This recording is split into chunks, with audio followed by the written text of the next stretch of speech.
안녕하세요. 인공지능 전문가 차석호 작가입니다. 차석호 작가의 인공지능 이야기.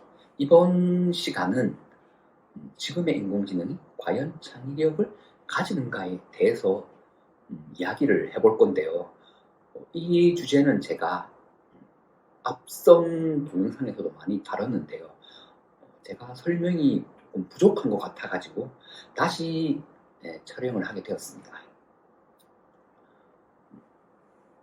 사실 지금의 인공지능이 창의력이 있느냐 없느냐 이게 좀 논란거리가 있는데 결론부터 말하자면 지금의 인공지능은 창의력이 없습니다.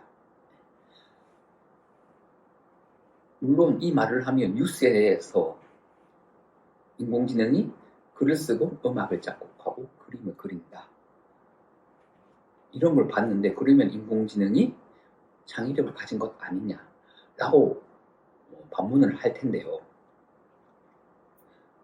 그런데 이런 게 있어요. 인공지능은 어떤 데이터베이스에 있는 틀 안에서 벗어나지를 못해요. 예를 들어서 우리가 그림을 그리고 이 그림을 만약에 폴 세잔의 화풍을 그대로 따라해서 그린다 라고 가정할 때, 인공지능이 한다면 그 데이터베이스에 폴 세잔의 화풍, 폴 세잔이라는 화풍, 폴 세잔의 그림들이 다 들어가 있어야 돼요. 없으면 흉내를 못 내요. 스스로 이걸 입력해가지고 어떻게 하지는 못해요. 다 사람이 일일이 입력을 해줘야 되는 부분이 있어요. 즉 이런 게 뭐냐, 바로 어떤 데이터베이스의 틀 안에서 벗어나지 못한다는 거예요. 예를 들어 가지고 그림 데이터베이스에 폴 세잔, 고흐, 고갱,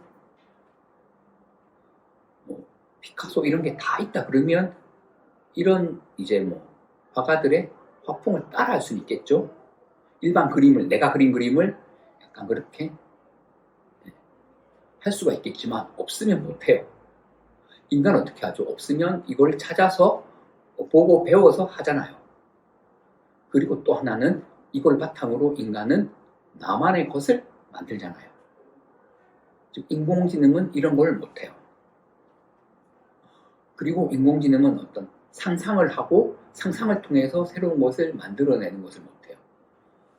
이건 뭘 뜻하느냐? 영화 광해 왕이 된 남자, 그리고 드라마 별에서 온 그대 있잖아요. 광해 왕이 된 남자는 광해군 일기 속에 며칠간의 기록이 빠져 있어요. 조선왕조 실록이라는 것은 왕의 일거수일투족을 다 기록하는데 그 기간 동안에 기록이 없다는 것은 조금 의아하죠.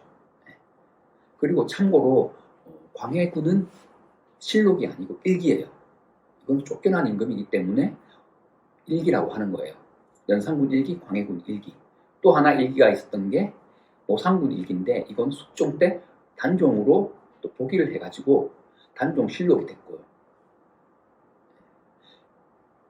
특히나 이제 조선왕조 실록을 만드는 데 있어서는 모든 기록을 종합해서 만들기도 해요. 특히 왕이 죽고 난 다음, 쫓겨난 다음. 광해군 일기는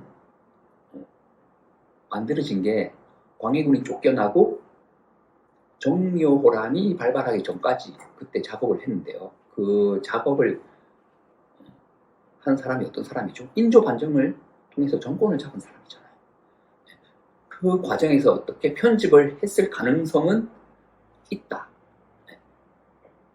하지만 이 기록이 빠져 있잖아요. 그러면 이 기록을 빠진 걸 가지고 인간이 상상해서 만들잖아요.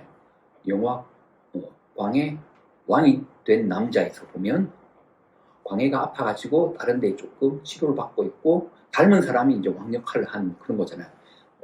이병헌 배우가 1인 역을 했잖아요. 이런 거는 어떻게 보면 상상을 해서 만드는 거잖아요. 드라마 별에서 온 그대도 마찬가지예요. 그 선조실록, 선조수정실록 이런 데 보면 어떤 뭐 빛이 내려왔다 뭐 이런 게 있어요. 약간 UFO가 나타났다는 듯한 표현이 있어요. 그걸 가지고 이제 별에서 온 그대를 만든 건데요. 이처럼 인간은 상상을 통해서 새로운 걸 만들어낼 수가 있어요. 하지만 인공지능은 못해요. 왜? 조선왕조실록을 보면 광해군 일기에 언제부터 언제까지 기록이 빠졌다는 건 있지, 이걸 바탕으로 어떻게 새로 만들어내지는 못해요. 왜? 광해군 일기에 있는 데이터베이스에는 그런 게 없으니까. 하지만 인간은 어떻게 하죠? 그 상상을 통해서 만들어내잖아요. 별에서 온 그대도 마찬가지고요. 즉 이런 게 인간과 인공지능의 차이점이라고 할 수 있어요. 영화 광해 왕이 된 남자라거나 아니면 드라마 별에서 온 그대는 상상을 통해서 새로운 걸 만들어내잖아요. 이게 바로 딥 언더스탠딩이에요. 즉 딥 언더스탠딩은 추론을 하는 거잖아요. 물론 어떤 걸 유출하기 위해서 추론을 하는 경우도 있지만 상상을 해야 되는 경우도 있잖아요. 이게 바로 영화 광해 왕이 된 남자라거나 드라마 별에서 온 그대에서 사용한 기법이에요. 이런 거는 지금의 인공지능은 절대 못해요. 이거 못하는 이유가 그러면 뭘까요? 우리가 지금 사용하고 있는 운영체제가 어떤 게 있죠? 윈도우 시리즈, 윈도우 11, 그리고 리눅스, 맥 OS, 그리고 모바일 OS로는 iOS라든지 안드로이드가 있잖아요. 이것의 공통점이 뭐냐? 이걸 만든 언어는 C 언어예요. 물론 C++로 만들기도 하지만 기본적으로 C 언어는 1972년에 나온 언어예요. 이 말이 무슨 말이죠? 폰 노이만 컴퓨터에 최적화된 언어예요. 이 언어로 만든 운영체제에서 돌아가는 운영 프로그램은 폰 노이만 컴퓨터의 틀을 벗어날 수 있을까요? 벗어나지는 못하죠. 게다가 지금의 컴퓨터 CPU를 보면 딱 4가지 기능이 있어요. 입력, 출력, 제어, 연산장치. 입력, 출력, 제어는 다 하실 거고요. 연산은 사칙 연산을 하는 산술 연산, 그리고 논리 연산이 있어요. 논리 연산은 예, 아니오로 답하는 것. 이 예, 아니오로 답하는 논리 연산을 통해서 우리가 뭐 인터넷 검색을 한다든지 빅데이터에서 어떤 걸 찾아온다든지 할 수가 있는 거예요. 즉 이 말은 무슨 말이죠? 지금의 컴퓨터는 계산하는 것밖에는 못한다는 거예요. 즉 인간처럼 상상하고 추론하고 하는 걸 절대 못한다 라고 생각을 하면 되겠습니다. 그럼 지금 인공지능이 하는 폴 세잔의 화풍을 따라서 그림을 그린다거나 아니면 글을 쓰고 음악을 작곡한다는 것은 어떻게 보면 틀 안에서 움직이는 거지 틀 밖으로 나가는 것 아니에요.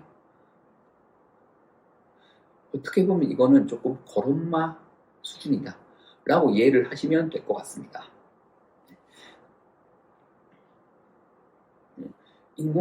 지금의 인공지능이 어떤 창의력을 가진다 라고 생각을 하는 분들도 있겠지만 창의력을 가지는 건 아니에요.